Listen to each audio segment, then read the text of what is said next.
G'day, how are you? I'd like you to gather around, lend us your ear for a little bit, and I want to share a little bit about the Australian Army with you. 2 days after Anzac Day, nearly 7 years ago, I chose to leave the Australian Army after 17 years of serving my country and working with many thousands of amazing soldiers, sappers and engineers. When I joined the Australian Army, I was 17 years old. I was a bit wet behind the ears, and I was a boy. Over the next 17 years, I learnt a lot. And I now share those lessons from a strategic place to support business owners lead their better business. Sorry, my name's Edward Plant from Lead a Better Business. With my wife, Rebecca, we run and support husband and wife business owners increase their profitability, normally double, and halve their time in the business. And the leadership component of that is really critical, that allows them as a unit to lead their business differently. So in a couple of weeks, Bex asked me to stand in front of one of our communities of 80, 90 people and just share a heap of my lessons from being in the Army. It's specifically lessons that are relevant to entrepreneurs and business owners. And so in preparation for that speech, or that presentation to our community, I sort of looked back and I went, wow, I learned a lot over 17 years. And I reckon in each year I probably learnt at least one amazing skill, lesson, leadership, tactic that was pretty amazing. Which means if I just get to the depth of it, there's 17 amazing lessons that I can share with you, entrepreneurs and business owners. And I'm going to do that. I don't obviously have time for that. I could probably talk for a couple of hours on those 17, as happened to me when I got interviewed the other day for the Gold Coast Bulletin. But I just wanted to share a couple of those insights right now with you. The first one that really shines out for me is during my time in the Australian Army trying to mould and change me into what they wanted as a leader. I resisted that, and I didn't really know why I resisted that.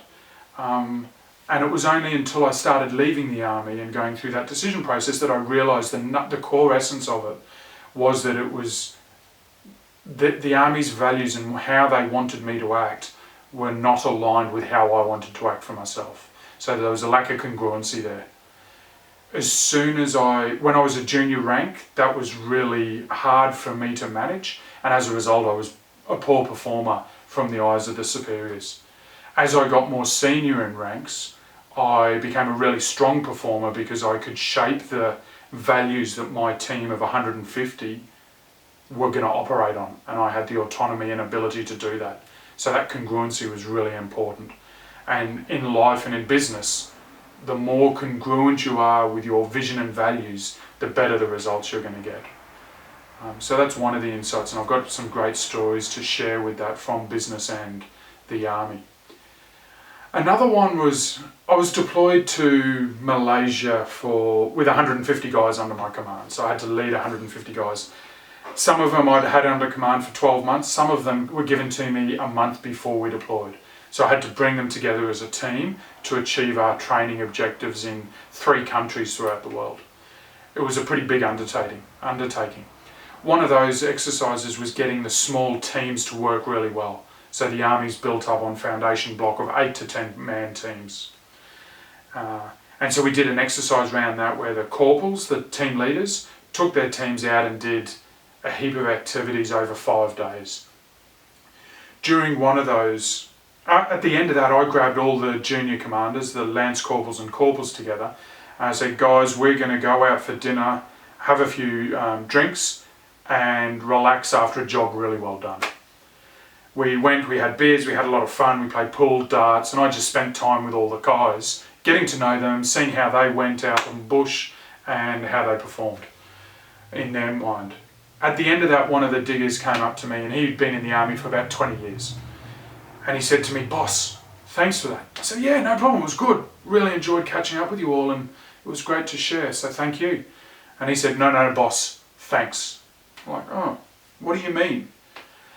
And he said, "Boss, I've been in the army for 20 years, and I have not once had a leader of any level take me and my other section commanders away and do what we've just done. Thank you." And I was like, wow. One, I couldn't believe everyone hadn't done it before me. But two, it was a newfound respect and level that we had in our relationship. And the pursuing results over the next 3 months that we worked together was, he'd pretty much do anything for me. When we said, "We need you to go do this," he'd go, "No, yes sir, no problem." And he'd get on and do it. And it was that ability to lead him through that early part, build a relationship and connect with him, that really stayed well with us. And I mean, 2 weeks ago I got a Facebook friend connection from a digger from 20 years ago. So I'm sort of guessing he wouldn't be reaching out to connect with me if he didn't think I was okay. And so that's that lesson around that is about how you lead and build a relationship and connect with your community, whether they're customers or staff, and how you build that and foster that. And it's a really powerful change that can happen if you get it right. The third lesson that most people talk to me about when they're talking about my military experience is the discipline. And it's, wow, you must have a heap of discipline to get in and get things done and follow through. And Beck calls me a bit of a bulldog because I'm tenacious, and the follow through and the follow up and the accountability and that discipline that surrounds all of that is one of my strengths. So in review, I think there's 3 that I've touched on of these 17. One is your values. Be clear on them and live them.